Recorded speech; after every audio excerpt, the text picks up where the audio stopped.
રામ રામ ને સીતારામ. કેમ છો બધા? જય લીલબાઈમાં. જો તાર બપોરનો ટાઈમ થઈ ગયો છે, 1:30 વાગી ગયા છે ને અમે જમવા બેસી ગયા છે. હું ધવલના પપ્પા બે બચો અત્યારે કામેથી આવ્યા છે અને જમવાનું ચાલુ છે.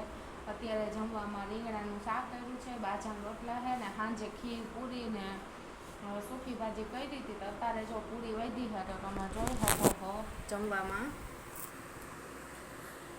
શું છે અત્યારે બનાવ્યું એ અત્યારે જોઈ શકો. આમાં છાશના વાટકા ભર્યા છે, અહીંયા શાક બનાવ્યું છે, આ કોબી મરચાંનો સંભારો છે, આ હાનની ખીર વધી છે, બાજરાનો રોટલો રામભાઈ ચૂરમો કરીને ખાય છે અને આ પૂરી છે અને આમાં છાશ છે. એ અત્યારે અમે જો બપોરા કરવા બેસી ગયા છે. બપોરા કરી પછી રામભાઈને જવાનું, ધવલના પપ્પાને જવાનું છે દુકાને અને હું જમીને ઘરનું કામ કરીને પછી સૂઈ જઈશ થોડીક વાર. અત્યારે અમારે હાલે છે બપોરા. આજ વરસાદ બંધ થઈ ગયો છે તો સારું છે. હમણાં 2-3 દિવસથી આનો તો એક ધારો વરસાદ ચાલુ જ હતો. આજ થોડોક વિરામ લીધો છે.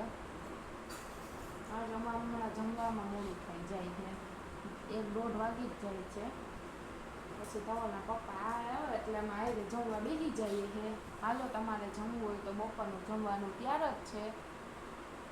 હાલો હવે પછી હાનનો વ્લોગ મૂકશું. અત્યારે જમવાનું મેક્યો હતો ને હવે નિરાતે જમી લઈએ એટલે પછી સાંજે મેકશું. હાલો બાય બાય. જય લીલબાઈમાં.